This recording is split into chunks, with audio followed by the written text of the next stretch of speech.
Hey guys, this is Third Soldier coming to you with what is, in my opinion, the best nuke strategy out there. I've looked around, haven't really found anything that's quite as helpful as what I've got for you. So, first of all, want to apologize for the quality. Doing this on a video camera. I don't have a cap card. If you know where I can get a cap card, leave it in the comments, and that would be greatly appreciated because I'd like to make more videos and like to make them a little better quality. So first of all, I'm doing this, for those people out there who just can't seem to get that nuke. Online there's a bunch of videos on how to do it, but all they really tell you is use these kill streaks and don't suck.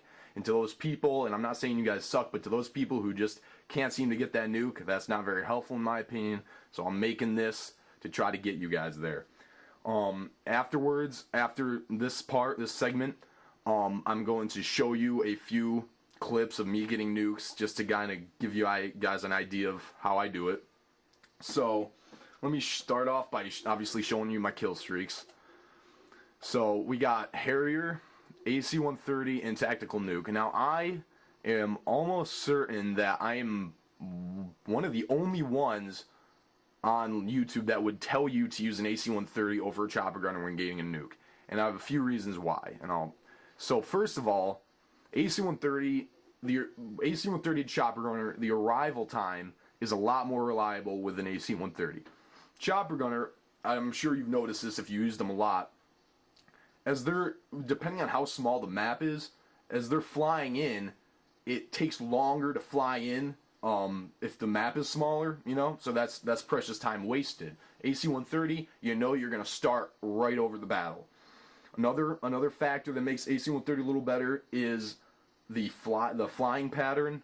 Now, AC-130, that's a perfect circle. You know exactly what it's doing. It's reliable. Chopper gunner, you might get that one really good game that, he just parks right in front of the enemy spawn. You go to town, and that's great. But most of the time, the driver acts like he has autism, and you don't know where the hell you're driving.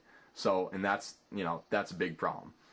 Another thing is, and this is one of the most obvious ones, just stability. Now, AC-130, I'm pretty sure has, I think, 2 to 3 more flares than a chopper gunner. Don't bash me if that's incorrect, but I think it's around that number, and in a game where the other enemy team is just balls to the wall with missiles, you gotta have some structure, and that's the most reliable. And the final thing is more of a psychological thing. I'm pretty sure a lot of people think chopper gunner overall gets you more kills, and I don't exactly agree with that. Chopper gunner, it's, you're in the air and it's just like kill, kill, kill, kill, kill, and you're like, oh, this is awesome. AC-130, it's like a bunch of kills. Takes a second, bunch of kills. And psychologically, I think you think the chopper gunner gets you more kills, but realistically, it's about the same. So I use AC-130, if you prefer the chopper gunner, realistically, my strategy works both ways, whatever you prefer.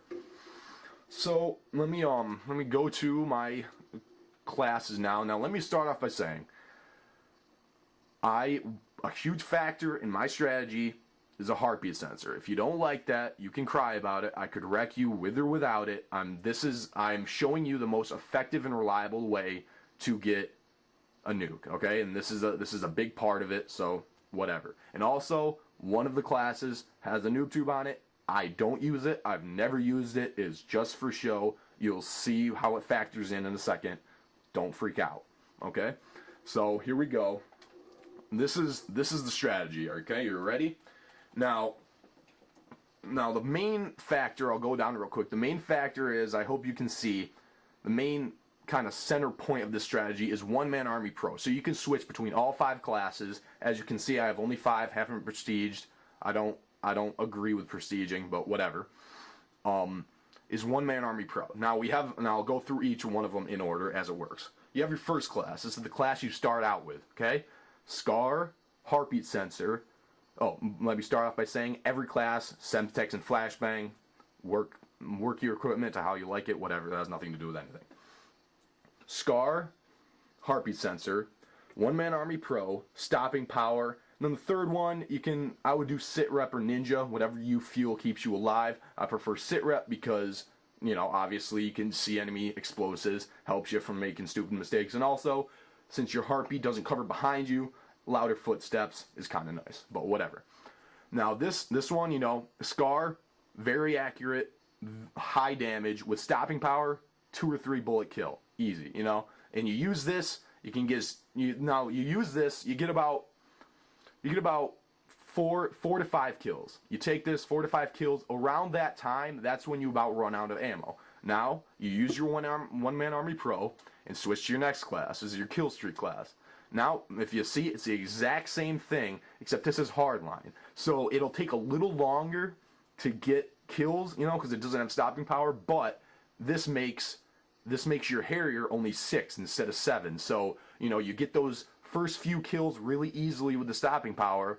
But then you also have the advantage of the sooner kill streak because you switch to your hardline. You know, it works out pretty well. So you just get those 1 or 2 kills. Probably won't even have to reload. You know. So you use that heartbeat sensor.